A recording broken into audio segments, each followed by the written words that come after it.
नमस्कार, vision IAS के news today के इस अंक में आप सभी का स्वागत है। इस अंक में हम आपके लिए लेकर आए हैं यूपीएससी परीक्षा की दृष्टि से महत्वपूर्ण कुछ अहम खबरें। इस अंक की पहली खबर इलेक्ट्रॉनिकी एवं सूचना प्रौद्योगिकी मंत्रालय से। हाल ही में इलेक्ट्रॉनिकी और सूचना प्रौद्योगिकी मंत्रालय ने राष्ट्रीय ब्लॉकचेन रणनीति का प्रारूप जारी किया है। ये दस्तावेज ब्लॉकचेन प्रौद्योगिकी के लाभों का दोहन करने के लिए भारतीय ब्लॉकचेन तंत्र की रणनीतियों पर समझ प्रदान करता है। आइए अब रणनीति द्वारा प्रस्तावित सुझाव जानते हैं। सबसे पहला सुझाव ये है कि विभिन्न प्रकार के सार्वजनिक उपयोगों के मामले में ब्लॉकचेन प्रौद्योगिकी को प्रोत्साहित करने के लिए राष्ट्रीय स्तर के ब्लॉकचेन फ्रेमवर्क का निर्माण किया जाए। ब्लॉकचेन में मानकों, अंतर संचालनीयता, मापनीयता और गोपनीयता पर केंद्रित उन्नत शोध किया जाए। ब्लॉकचेन को सेवा के रूप में प्रस्तुत करने के लिए राष्ट्रीय संसाधन अवसंरचना का निर्माण किया जाए। विकास और परीक्षण के लिए ब्लॉकचेन सैंडबॉक्स परिवेश निर्मित किया जाए। आइए अब ब्लॉकचेन प्रौद्योगिकी को अपनाने की दिशा में व्याप्त चुनौतियों को भी जानते हैं। ब्लॉकचेन के मामले में सूचना प्रौद्योगिकी अधिनियम गोपनीयता के दृष्टिकोण से वर्तमान में कोई रक्षोपाय नहीं करता है। कौशल और जागरूकता संबंधी चुनौतियां जैसे सीमित जनशक्ति आदि हैं। निष्पादन और मापनीयता संबंधी चुनौतियां। ब्लॉकचेन एक अभिनव वितरित बही खाता प्रौद्योगिकी है। ये व्यापारिक लेन देन में शामिल विभिन्न पक्षों के बीच एक साझा बही खाता सक्षम करता है, जो वास्तविक प्रमाण के एकल स्रोत के रूप में कार्य करता है। इसमें किसी प्रकार का हेरफेर नहीं हो सकता है। लेन देन के रिकॉर्ड को क्रिप्टोग्राफिक रूप से सुरक्षित किया जाता है और ब्लॉक में संग्रहित किया जाता है। ये लेन देन को मान्य करने और पारदर्शिता, अपरिवर्तनीयता और दक्षता में सुधार के लिए एक केंद्रीय संस्था की आवश्यकता को समाप्त करता है। इसका उपयोग अनुमति प्राप्त और अनुमति विहीन मॉडल में किया जा सकता है।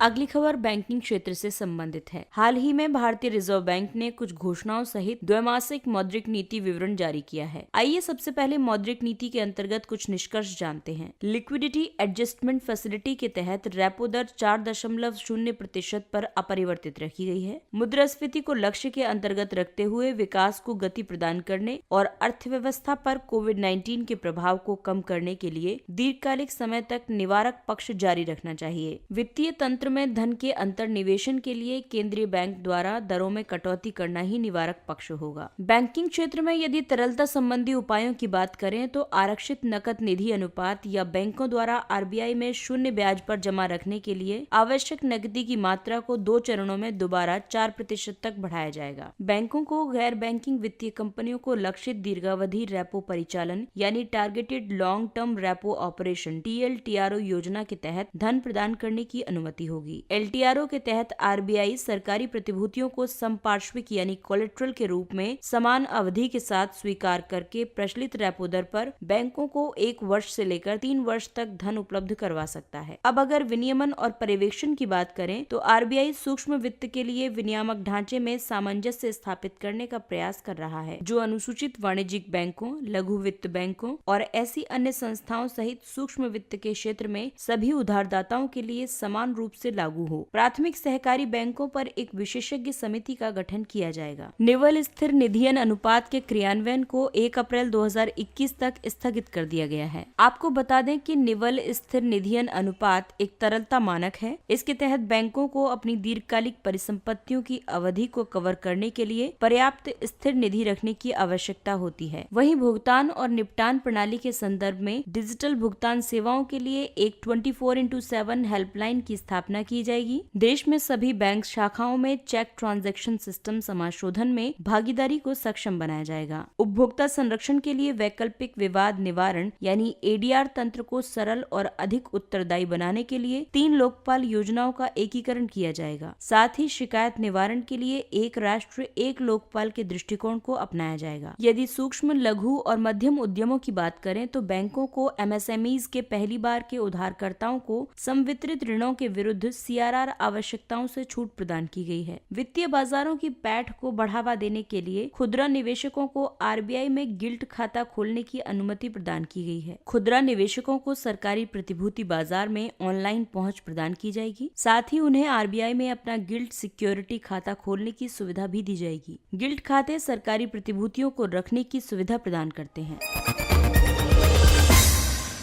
अगली खबर राजनीतिक दलों से संबंधित है। पिछले 10 वर्षों में पंजीकृत गैर मान्यता प्राप्त दलों की संख्या दोगुनी हो गई है। Association for democratic reforms NGO की एक रिपोर्ट के अनुसार पंजीकृत गैर मान्यता प्राप्त राजनीतिक दलों की संख्या वर्ष 2019 में 2301 हो गई थी। वर्ष 2010 में इनकी संख्या 1112 थी। भारत निर्वाचन आयोग ईसीआई में 2360 राजनीतिक दल पंजीकृत हैं। इनमें से 2301 यानी 97.50% गैर मान्यता प्राप्त हैं। ईसीआई राजनीतिक दलों को पंजीकृत करता है और उन्हें उनके चुनाव प्रदर्शन के आधार पर राष्ट्रीय या राज्य दलों के रूप में मान्यता प्रदान करता है। अन्य दलों को मात्र RUPP घोषित कर दिया जाता है। मान्यता प्राप्त राजनीतिक दल होने के कई लाभ हैं, जैसे दल द्वारा चुनाव के लिए घोषित उम्मीदवारों को अलग चुनाव चिन्ह आवंटित किया जाता है। एक रूप मुक्त चुनाव चिन्हों की एक सूची से एक चिन्ह का चयन कर सकता है। नामांकन दाखिल करने के लिए केवल एक प्रस्तावक की आवश्यकता होती है। मतदाता सूची के 2 सेट निःशुल्क प्रदान किए जाते हैं। आम चुनावों में आकाशवाणी या दूरदर्शन पर प्रसारण टेलीकास्ट की सुविधा प्राप्त होती है। एक मान्यता प्राप्त दल में अधिकतम 40 स्टार प्रचारक हो सकते हैं और एक रूप अधिकतम 20 स्टार प्रचारक ही नामित कर सकता है। एसोसिएशन अथवा संघ ईसीआई में पंजीकृत हुए बिना भी चुनाव लड़ सकते हैं। हालांकि वे लोक प्रतिनिधित्व अधिनियम 1951 के तहत उपलब्ध लाभ करने के लिए पात्र नहीं होंगे। एक मान्यता प्राप्त राजनीतिक दल या तो एक राष्ट्रीय दल या एक राज्य दल होगा, यदि वो कुछ निर्धारित शर्तों को पूर्ण करता है, जैसे कि एक मान्यता प्राप्त राजनीतिक दल राज्य दल के रूप में माना जाएगा यदि वो दल लगातार 5 वर्ष की अवधि से राजनीतिक गतिविधियों में लिप्त है और लोकसभा में प्रत्येक 25 सदस्यों में से कम एक सदस्य उस दल से है, या उस राज्य की विधानसभा के प्रत्येक 30 सदस्यों में से कम एक सदस्य उस दल से है। राज्य में इस प्रकार के आम चुनावों में कुल वैध मतों की संख्या 6% से कम नहीं होनी चाहिए। यदि किसी राजनीतिक दल को 4 या अधिक राज्यों में मान्यता प्राप्त राजनीतिक दल के रूप में स्वीकार किया जाता है तो उसे राष्ट्रीय दल के रूप में जाना जाएगा।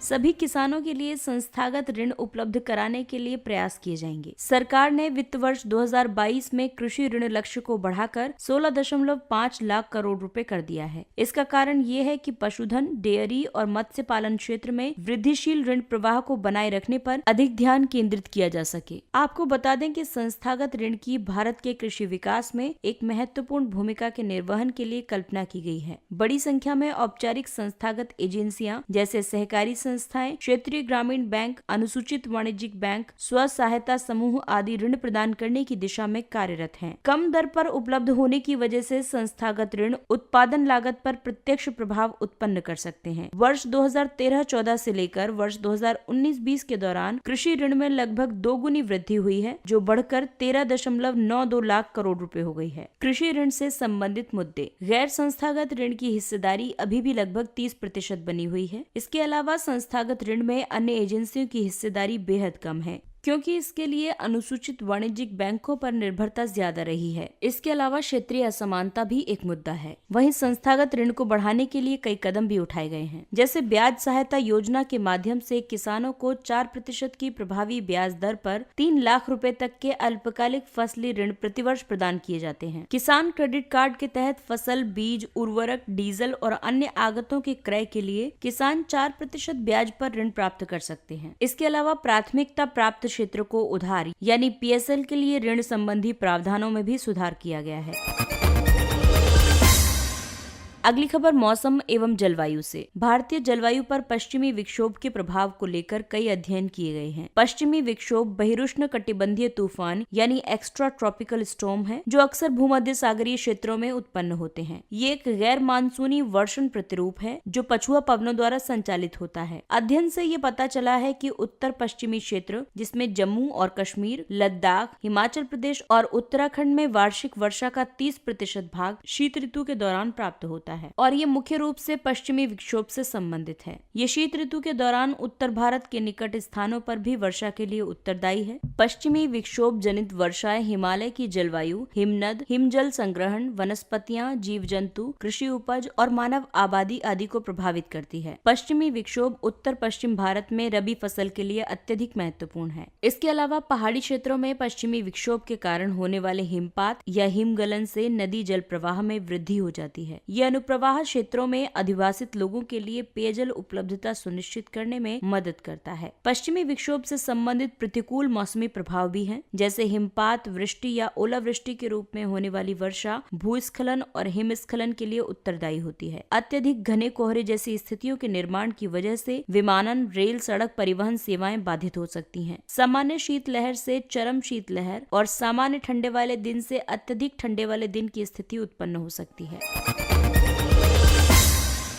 आइए अब नजर डालते हैं कुछ संक्षिप्त किंतु महत्वपूर्ण खबरों पर। समग्र शिक्षा अभियान। शिक्षा मंत्रालय ने समग्र शिक्षा अभियान के तहत वित्त पोषित आवासीय विद्यालयों या छात्रावासों का नाम नेताजी सुभाष चंद्र बोस आवासीय विद्यालय या छात्रावास के रूप में निर्धारित करने का निर्णय लिया है। समग्र शिक्षा अभियान प्री स्कूल से लेकर 12वीं कक्षा तक विद्यालयी शिक्षा के लिए एक समावेशी कार्यक्रम है। इसका उद्देश्य विद्यालयी शिक्षा और न्याय संगत अधिगम परिणामों के संदर्भ में समान अवसरों की उपलब्धता के आधार पर विद्यालयी शिक्षा की प्रभावशीलता में सुधार लाना है। इसमें पहले की 3 योजनाओं, जिसमें सर्व शिक्षा अभियान, राष्ट्रीय माध्यमिक शिक्षा अभियान और शिक्षक शिक्षण शामिल है।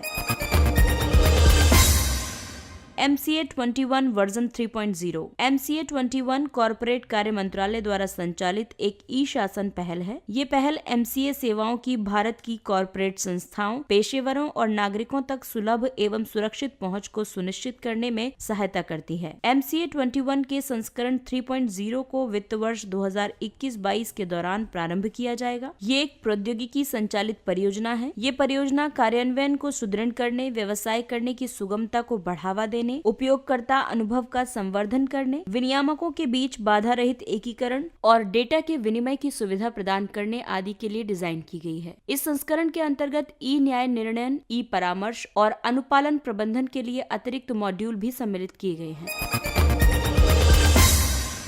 लोकतंत्र सूचकांक। इस सूचकांक को इकोनॉमिस्ट इंटेलिजेंस यूनिट द्वारा जारी किया गया है। इस सूचकांक में विश्व स्तर पर 167 देशों में लोकतंत्र की वर्तमान स्थिति के बारे में जानकारी प्रदान की गई है। वर्ष 2020 में इस सूचकांक में भारत 2 स्थान की गिरावट के साथ 53वें स्थान पर पहुंच गया था। नॉर्वे को सूचकांक में शीर्ष स्थान प्राप्त हुआ है। द इकोनॉमिस्ट इंटेलिजेंस यूनिट के अनुसार प्राधिकरणों का लोकतांत्रिक मूल्यों से पीछे हटना और नागरिकों की स्वतंत्रता पर की गई कार्रवाई जैसे मुद्दे भारत की रैंकिंग में गिरावट के लिए उत्तरदायी रहे हैं। ये सूचकांक 167 देशों में से 23 देशों को पूर्ण लोकतंत्र के रूप में, 52 देशों को दोषपूर्ण लोकतंत्र के रूप में और 35 देशों को मिश्रित शासन के रूप में और 57 देशों को सत्तावादी शासन के रूप में वर्गीकृत करता है। भारत को अमेरिका, फ्रांस, ब्राजील आदि देशों के साथ एक दोषपूर्ण लोकतंत्र के रूप में वर्गीकृत किया गया है। पतन, पोत परिवहन और जलमार्ग मंत्रालय ने तैरती हुई अवसंरचनाओं के लिए दिशा निर्देश जारी किए। इन दिशा निर्देशों में बंदरगाह, लघु बंदरगाहों, मत्स्यन बंदरगाहों, एस्चुरी तथा तटीय क्षेत्रों में विभिन्न सुविधा केंद्रों को बनाए रखने की दिशा में तैरती हुई अवसंरचनाओं जैसे सेतु और प्लेटफॉर्मों के निर्माण के लिए विभिन्न तकनीकी पहलुओं का निर्धारण किया गया है। तैरती हुई अवसंरचनाएं एक प्लेटफॉर्म या रैंप हैं जो पीपे के पुल पर निर्मित किए जाते हैं। ये अक्सर एक प्रवेश पथ के माध्यम से तट से जुड़े रहते हैं। ये कंक्रीट संरचनाओं की तुलना में अधिक लाभदायक होती हैं क्योंकि ये लागत प्रभावी होती हैं। पारंपरिक जेटी या सेतु जिनको स्थापित करने में 24 महीने लगे हैं, उसकी तुलना में तैरती हुई अवसंरचना बहुत कम समय जैसे कि 6 से 8 महीने में स्थापित की जा सकती हैं। मॉड्यूलर विनिर्माण तकनीकों के कारण इसका विस्तार आसानी से किया जा सकता है।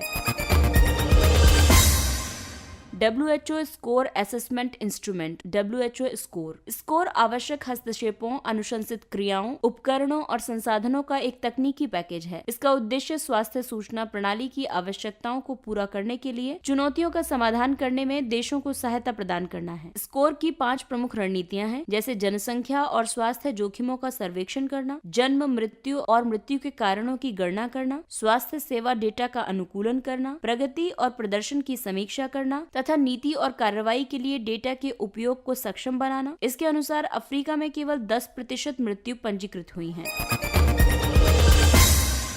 उत्तरी सागर में कृत्रिम द्वीप। हाल ही में डेनमार्क ने उत्तरी सागर में हरित ऊर्जा का उत्पादन करने के अपने प्रयास के तहत एक कृत्रिम ऊर्जा द्वीप निर्मित करने की योजना को स्वीकृति प्रदान की है। एक ऊर्जा द्वीप एक मंच पर आधारित होता है। ये समीपवर्ती अपतटीय पवन ऊर्जा क्षेत्रों से विद्युत उत्पादन के लिए एक केंद्र के रूप में कार्य करता है। उत्तरी सागर अटलांटिक महासागर का एक भाग है। ये Norway, Denmark, Scotland, England, Germany, Netherland, Belgium और फ्रांस आदि देशों की सीमाओं से जुड़ा है। इसके साथ ही ये अंक समाप्त होता है। अगले अंक में फिर मुलाकात होगी कुछ अन्य महत्वपूर्ण खबरों के साथ। तब तक के लिए अपना ख्याल रखिए, सुरक्षित दूरी बनाए रखिए, मास्क पहनिए। नमस्कार।